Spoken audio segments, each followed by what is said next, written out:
Olá, quinto ano, tudo bem? Nossa aula hoje é de História e vamos continuar a falar sobre o ciclo do ouro.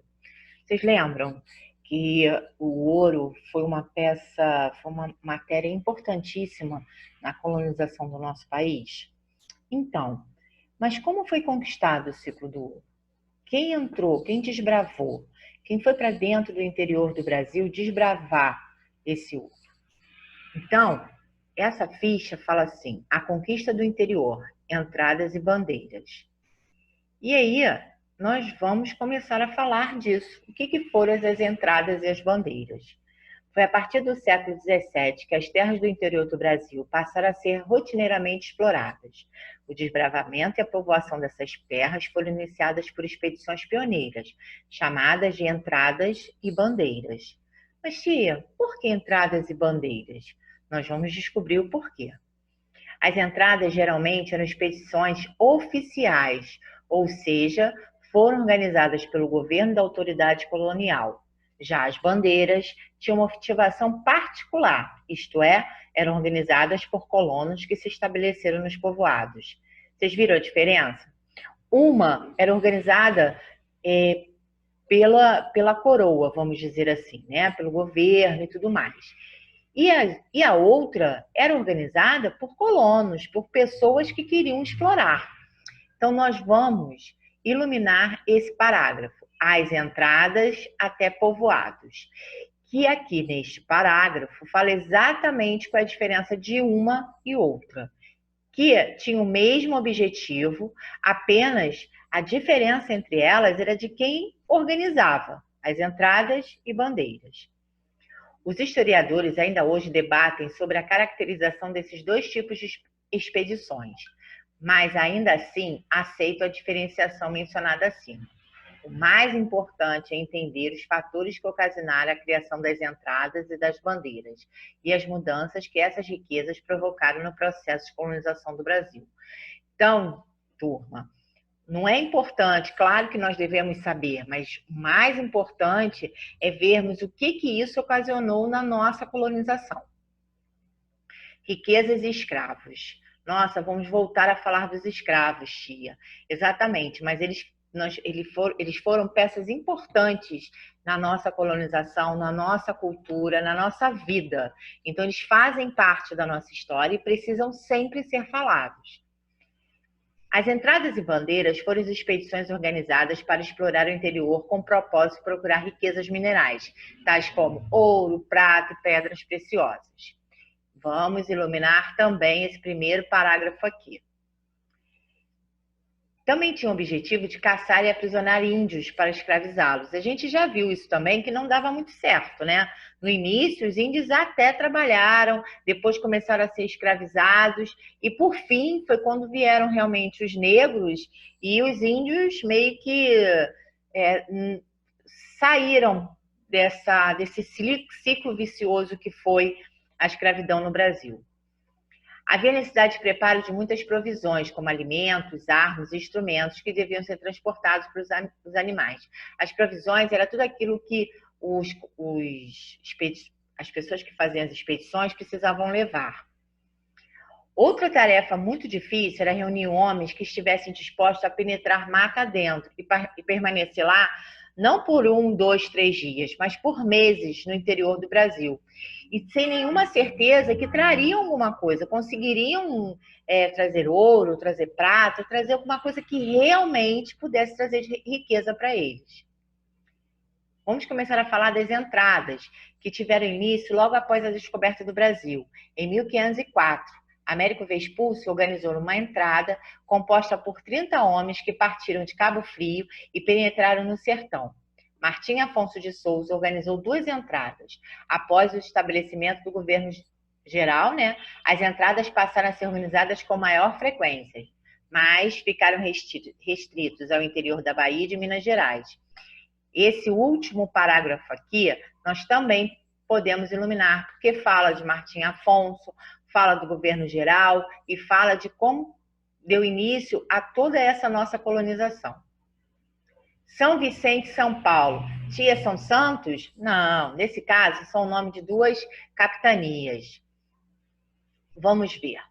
As entradas declinaram no início do século XVII. As bandeiras surgiram no início desse mesmo século e se estenderam por todo o século seguinte. Foi na Vila de São Vicente que surgiram os primeiros bandeirantes, as primeiras bandeiras, né? Nós já vimos a diferença lá em cima. O solo dessa região, impróprio para o plantio de cana-de-açúcar, ocasionou o rápido declínio da produção açucareira, levando à parada dessa economia nos povoados, ou seja, nada se crescia, não se ganhava dinheiro, não ficavam-se ricos, por isso tanta vontade de explorar o interior. Os habitantes dessa região tiveram que encontrar outra atividade, exatamente como eu falei agora, eles tinham a grande necessidade de explorar. A alternativa foi a organização das expedições desbravadoras. O que eram desbravadoras? Eram aquelas que iam descobrir novos tesouros, novas riquezas, aquilo que realmente se podia ganhar dinheiro. A Vila de São Paulo também ficou conhecida pela organização de expedições bandeirantes. As bandeiras organizadas pelos habitantes de ambas as vilas dedicaram-se inicialmente à caça, ao aprisionamento de índios para vendê-los como mão de obra, aos engenhos, né, que eram produtores de açúcar, e aí os escravos não tinham chegado, enfim, precisavam-se muito dos índios. E eles viraram escravos por conta disso. Eles não queriam, os brancos, vamos dizer assim, os portugueses não queriam trabalhar, mas eles queriam que alguém trabalhasse para eles. Seus alvos principais eram as missões jesuítas, que a gente já viu isso até também, que as missões jesuíticas eram aquelas que os padres vinham para cá para catequizar. Então, meio que conversavam com o índio, falavam com ele, explicavam, queriam trazer ele, faziam que eles esquecessem um pouco a religião deles e aprendessem a deles, né, dos jesuítas, que no caso era assim que eles achavam que podiam trazê-los para si. Tanto que eles eram da Companhia de Jesus, por isso o nome, tá? Jesuítas. Muitas missões jesuíticas foram destruídas pelos bandeirantes, que eram totalmente contra, achavam que não tinha nada a ver isso, que eles queriam mais era pegar realmente os índios e começar uma nova vida. Com a substituição do índio pelo negro africano no trabalho escravo da grande lavoura, o ciclo do bandeirismo de caça e aprisionamento dos nativos declinou. Os bandeirantes passaram então a se concentrar na exploração de riquezas minerais.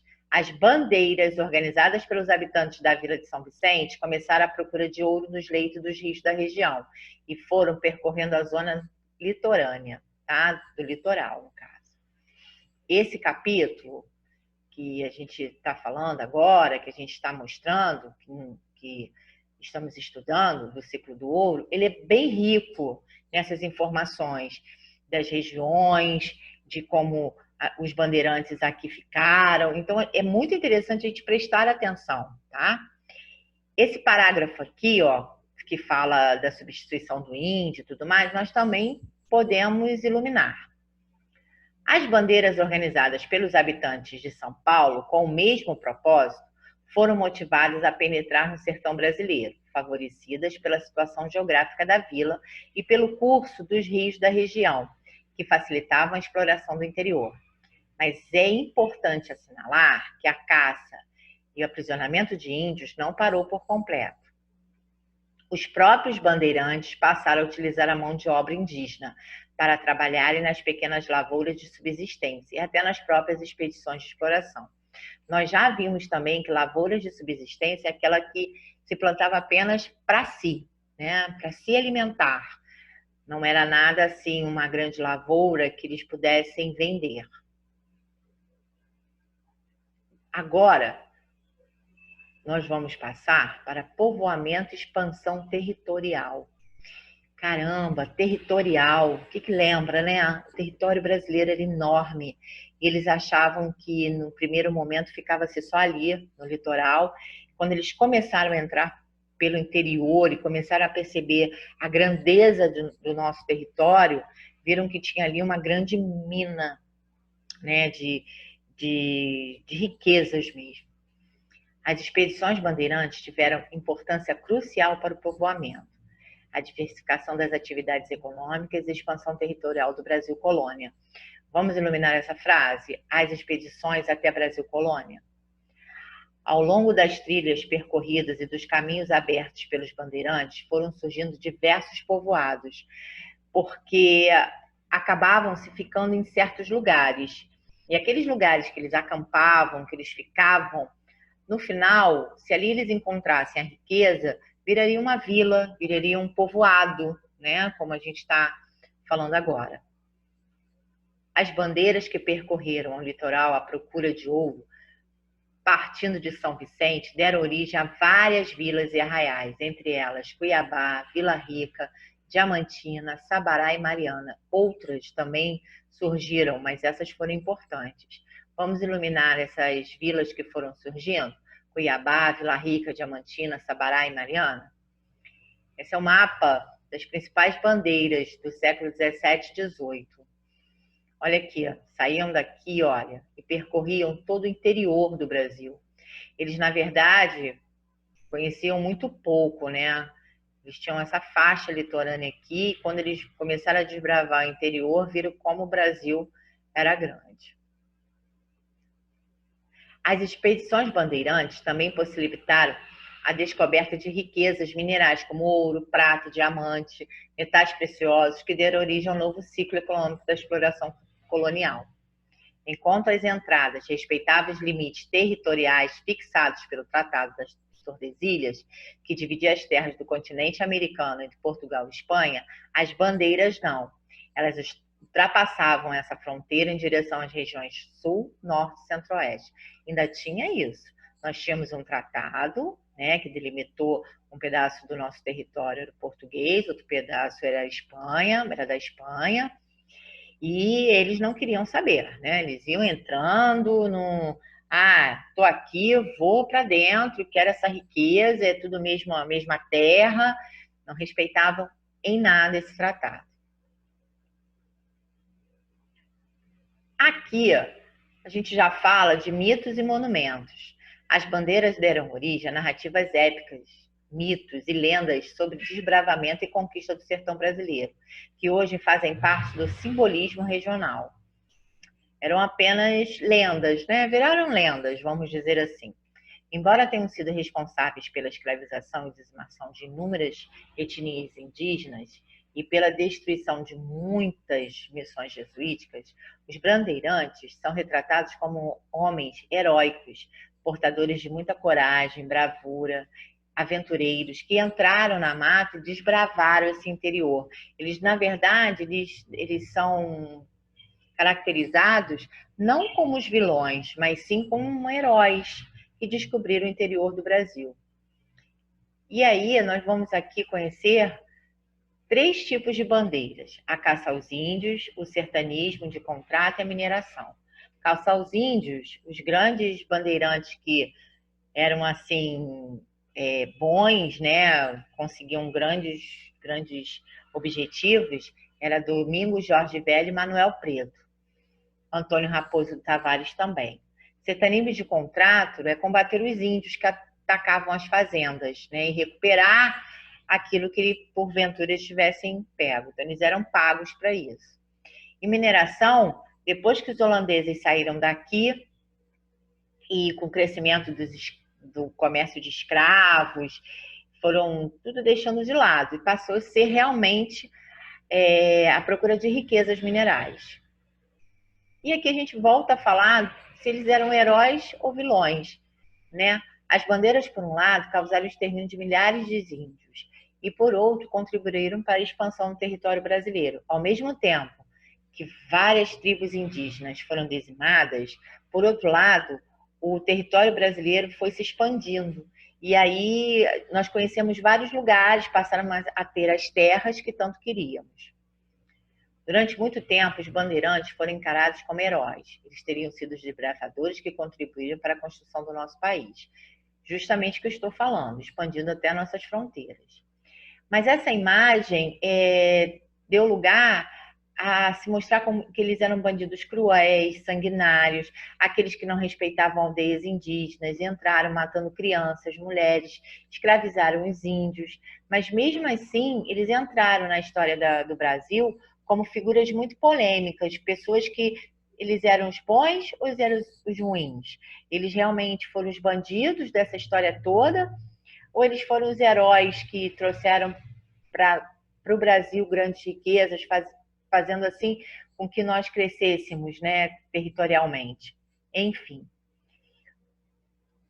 E aqui diz assim: a imagem dos bandeirantes que conhecemos traz calçados com botas de montar, vestidos com calções de veludo e casacos de couro, almofadado, né? É desse modo que eles aparecem em pinturas, ilustrações de livros e até em estátuas. A pesquisa histórica revela uma realidade bastante diferente. A maioria dos bandeirantes andava descalça e com roupas muito simples. Na verdade, todas as imagens que vemos dos bandeirantes foram feitas muito tempo depois da época que eles viveram. Então, quinto ano, nós já, a partir de agora, vamos fazer as atividades que vêm a seguir. Que motivos levaram à criação das entradas e bandeiras? Qual era a principal diferença entre esses movimentos? De acordo com o texto, que região foi explorada pelos bandeirantes da Vila de São Vicente, pela Vila de São Paulo? Qual a importância dos bandeirantes para o surgimento de novos povoados, né? Os bandeirantes entraram, qual era a importância? Essas bandeiras, né? Que eram essas expedições, qual foi essa importância? Depois de ler o texto, qual a sua opinião sobre os bandeirantes, vilões ou heróis? Eu quero que vocês coloquem, né? O que vocês acham que realmente eles foram?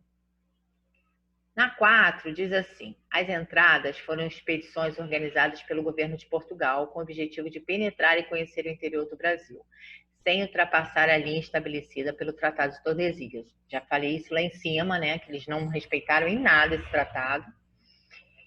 Escravizar índios e procurar riqueza. As bandeiras foram expedições organizadas por particulares, fazendeiros, comerciantes e aventureiros. E havia 3 tipos de bandeira.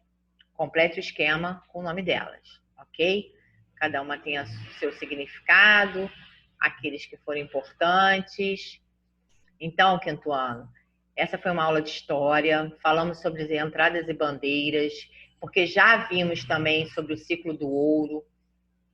Façam com calma, releiam, assistam novamente a aula e até a próxima. Beijos!